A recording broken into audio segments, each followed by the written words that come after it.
Godina Qellem Wallaggaa aanaa Haroo Sabbuu keessatti waraanni PP dargaggoota Korasaasaan rukutuun dhaga'ame.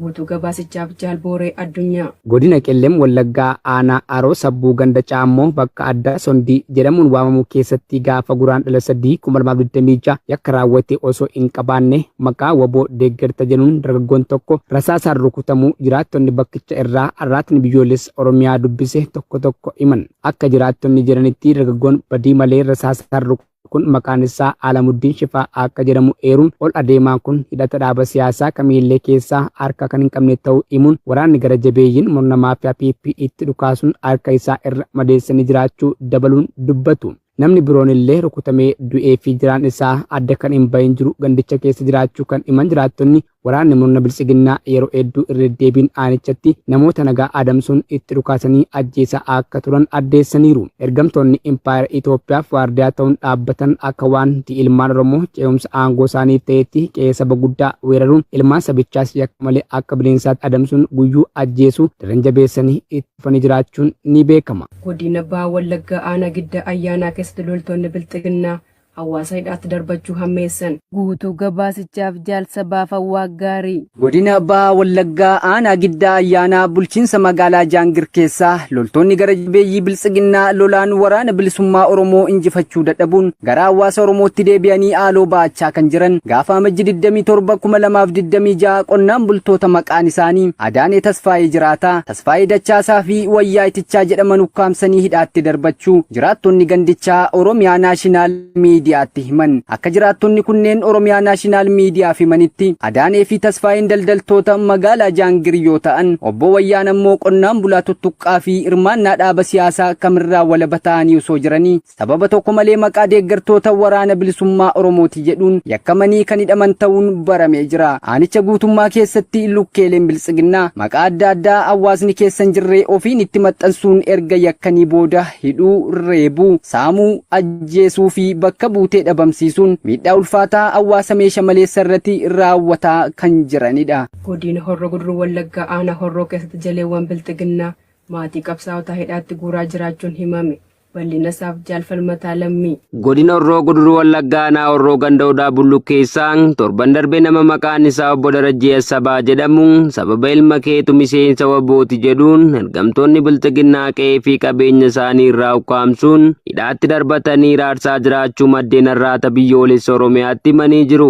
Akka maddeen himanitti obbo Darajjeen hirmaannaa siyaasa dhaaba kamiiyyuu kan hin qabne yoo ta'u haaluma wal fakkaatuun armaan duras haati warraa isaa Aadde Araggee Tarrafaa gaaffii seeraa tokko malee hidhamtee dararamaa jiraachuu dubbatu. Lukkeeleen bilisiginnaa kanneen garaa isaanii guuttatanii buluuf qofaa jiraatan waraana bilisummaa Oromoo lolaan injifachuu hoggaa dadhaban gara maatii qabsaa'otaa fi sabboontota ilmaan Oromootti deebi'uun miidhaa ulfaataa irraan gahaa kan jiran ta'uun ni beekama.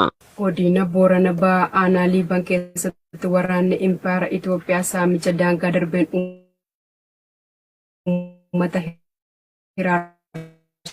Aanaa Liiban gandalgee keessatti guraandhala 2026 waraanni murna maafiyaa PP horii uummataa saamanii deemuu jiraattonni bakkichaa ONM jedhanitti akka lakkooftu yeroo impaayerattiitti guyyaa sana ganama sa'a 2 irratti loowwanii fi re'oota dabalatee qabeenya maanguddoo haanolee dhiibbaa jedhamu hunda jalaa uffatanii deemuu himuun saamichi loowwanii gandoota akka Hardootii, Mogaayyoo fi Halgee keessatti illee waraana kanneeniin daraan ammaatee jiraachuu dubbatu. Loowwan saaman kana uffatanii gara bakka qubsuma isaanii deemuun qalatanii akka nyaatan kan himan jiraattonni saamicha mul'ataa murna kanaan raawwatamaa jiruun qabeenyi keenya mancaafamaa jira jechuun miira gaddaan guuteen har'aata biyyoolessa Oromiyaaf eeranii jiru. Murni bilisiginnaa sirna dadhabaa kufuuf qarqararra jiru deebisanii akka utubaniif ergamtoota mul'ata maleeyyii hedduu Oromiyaa keessa bobbaasuun nagaa uummataa booressu, qabeenya uummataa mancaasuu fi lubbuu ilmaan Oromoo qaalii hedduus ajjeesuun toora bineensaa taasisaa jiraachuun isaa akka tasaa hin haalamnedha. Biraazil kutaa biyya Alagoas keessatti balaa konkolaataa mudatee yoo xiqqaate namoonni 16 du'an. Jaalamasiis Kaayyoo waan qindeeffate qaba. Kaaba baha Biraazil keessatti otoobisii ayyaana amantii irraa deebi'aa ture tokko daandii irratti galagaleen daa'imman 4 dabalatee yoo xiqqaate namoota 16 qondaaltonni biyyattii himaniiru. Otoobisiin kun kibxata kaleessaa naannoo baadiyyaa kutaa Alagowaas keessatti garagaluun imaltoonni tokko tokko kan ba'an yoo ta'u kaan ammoo caccabaa jalatti qabamaniiru. Mootummaan naannoo Alagowaas ibsa baaseen namoota ajjeefaman keessaa dubartoonni dhiirota 5 fi daa'imman 4 akka ta'e beeksiseera. Balaan kun ammallee qoratamaa kan jiru yoo ta'u walxaxaa olaanaa jedhamee ibsameera. Miidiyaaleen Biraazil akka gabaasanitti otoobisiin kun ayyaana amantii giftii keenyaa kaandeelaariyaa kan kutaa biyya Se'aaraa keessatti kabajamu kan Guraandhala yeroo waaqeffattoota 10,000 lakkaa'aman hawwatu irraa deebi'aa ture. Otoobisichi karaa irra qaxxaamuree ba'ee galagalee namoonni tokko tokkos gadi darbataman jedhan Koloneel Andiree Madeero.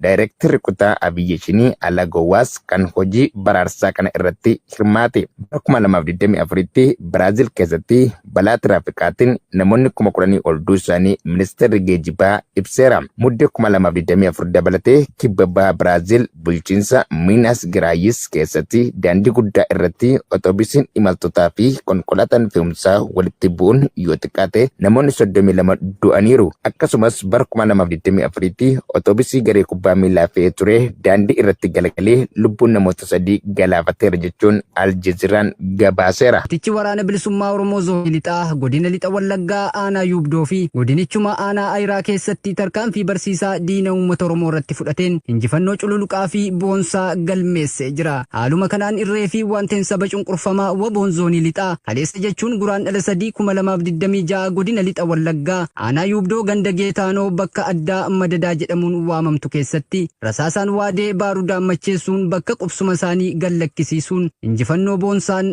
ba'ee jira. Humna diinaa irratti tarkaanfii fudhate kanaanis qawwee akaamaa 2 hidhannoo guutuu waliin dugda diinaa irraa hiikuun moonaa qabsoo bilisummaa Oromoof galii godhee jira. Ittuma fufuun waboon wabii sabaa godinichuma aanaa Ayiraa ganda Waayyuu Kollii jedhamuun waamamtu keessatti har'a Guraandhala 4 2026 kaabinoota sirna biltsiginnaa irratti tarkaanfii fudhateen nama 7 harkaan qabuu beeksisee jira. Kanarraa kan ka'e hidhattoonni fi kaadiroonni sirna biltsiginnaa sodaa fi raafama amaa keessa galuurraan kan ka'e gandicha gallakkisanii ba'uun eeramee jira. Tarkaanfii waboon tiksitoota impaayeraa irratti fudhatu aga bilisummaatti jabaatee itti fufaa. Ilmaan Oromoo irree fi gaachana uummata Oromoo waboo wabii saba isaanii dinagdeen jabeessuuf gumaacha godhan haalaan jabeessanii itti fufanii jiru. Haaluma kanaan jaarmiyaan Abbaa Waboo godina Afrikaa gamtaan urjii bilisummaa Buusijaa kan bara 2025 qarshii 254,500 fi gumaacha amajjii tokko guyyaa waboo fi jijjiirraa bara haaraa 2026 sababeeffachuun qarshii 226 gumaachuun hanga qabsoon bilisummaa Oromoo galma gahuutti kana caalaa akka hojjennu waadaa galla. Gumaachi keenya kan adda hin cinne ta'uu isin hubachiifna jechuun dhaammachuu isaanii gabaasa ajajaa olaanaan Abbaa Waboo beekuun danda'ameera. Nutis galanni keessan bilisummaa haa ta'u ittiin jenna. Injifannoon uummata Oromoof.